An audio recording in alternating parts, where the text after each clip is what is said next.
There seem to be a lot of polarizing players in the 2019 NFL Draft. Marquise Hollywood Brown is definitely one of them, having not participated in the Combine and already being a question mark for some people with his size. We're going to take a look at the Oklahoma Sooner next on our 2019 NFL Draft Profiles right here on DynastyLeagueFootball.com. The NFL Draft Profile Series, NFL Prospects. Break it down, let's get it. People's pen and the gridiron scholar. Time to do it major. Let's see who running the field. Let's analyze the data. Yeah, let's go.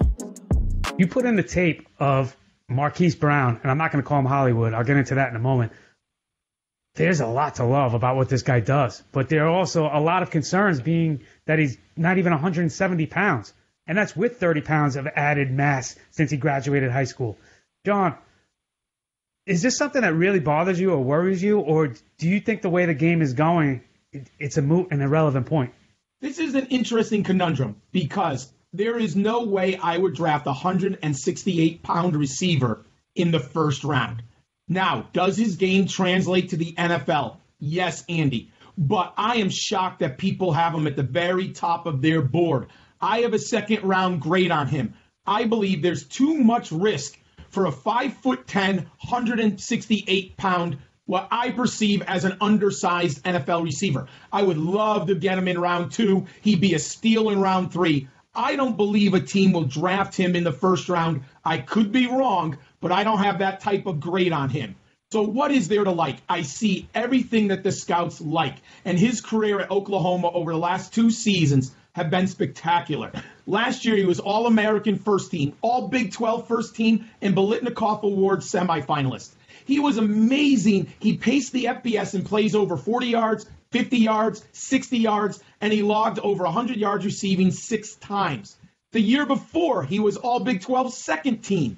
He has been so good since he came onto the Oklahoma campus. He has consecutive 1,000-yard crusades on 132 catches for 2,413 yards, and he scored 17 touchdowns.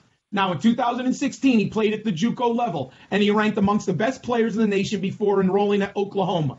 I liked his team target share last year. He had 27% of the Sooners' targets, and I absolutely love his yards per reception, 18.3. He is a big-time playmaker. You mentioned it. His nickname is Hollywood, and he is the cousin of All-Pro bowler Antonio Brown. Now, what do people like about him? In the scouting report, he's clearly a speedster with quick feet and unbelievable lateral quickness. I love watching this young man play. He is so sudden in and out of his breaks. Fantastic first step, burst, and acceleration. He is a natural route runner. He effortlessly changes direction and breaks off routes, and he has incredible long speed. There's no denying that. He's great run after the catch playmaker. He's also a versatile wide receiver. He was employed in various roles in the Oklahoma Sooner offense.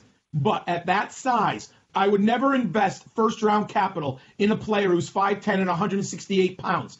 And I am a little bit worried. I think there's a wide range of outcomes. Is he Tyreek Hill or John Ross? I am not taking that type of risk in the first round of the draft. I have a second-round grade. What do you think about Mr. Brown, Andy? Well, his cousin is headline maker Antonio Brown. And before you think that plus wide receivers being considered divas equals the Hollywood nickname, just know it comes from him being from Hollywood, Florida.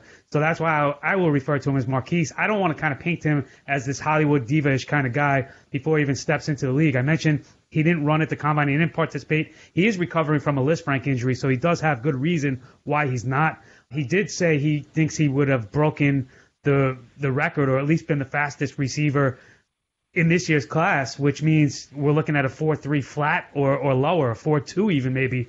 He also says he thinks he's going to add at least 10 pounds and get to that 175 range, which would, hopefully silence some of the critics. I think there's a lot of interesting things with Marquise Brown. He did not get a single Division I offer out of high school, so he went to community college, then got several offers, chose Oklahoma, became a Sooner, and then one of their best receivers in history. And there's a deep history with Oklahoma. So I think that's really impressive to basically come out of nowhere and become this dynamic, historical figure for a high-level program. He's small, which draws the Deshaun Jackson comps.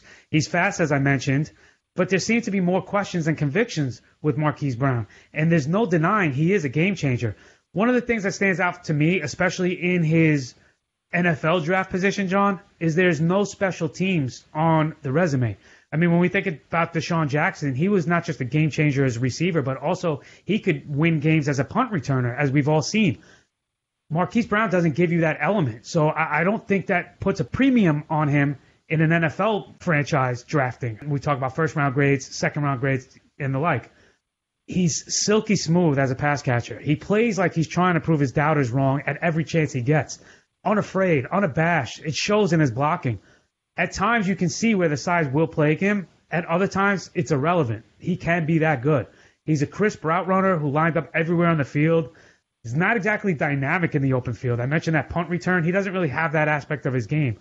But he's much more of a complete receiver, just happens to be trapped in a smaller frame. He's not that speedy gadget type. He's somewhere between a Deshaun Jackson. You said John Ross. I'll say Tavon Austin, which can be seen as good and bad. If he lands in the right system, he has the potential to be a difference maker, almost to the levels of Tyreek Hill, although I'd say a notch below. But think of the three players I just mentioned and consider that two of those three had success, and those two both happened to play for Andy Reid. So it's going to take the right fit for Brown, but I'm willing to bet on him, and I'm willing to take the risk. I definitely think Marquise Hollywood Brown is an NFL wide receiver. I think if he were 6 feet, 180, we'd be looking at him as probably the best receiver in this class. He's got the best hands. He just looks the most natural and the most smooth. The only real concerns and the knocks are the size. But we've seen how the game is changing and how it can be factored as not as big of a deal. So I happen to think Marquise Brown is going to be a great value for those knocking him based on the size alone. Let us know what you think. Leave it in the comments below. Check out the other receivers we've covered. See how Marquise Brown stacks up to our analysis of the others. And check out the other players as well, running backs, quarterbacks, tight ends while you're there. So check out some other articles on Dynasty League football. Check out my new site, expandtheboxscore.com, and you can see all of John's work and all the other plays he's covered in print at footballdiehards.com. Thanks for watching today. Let us know what you thought of this video, and hopefully we'll see you for another one.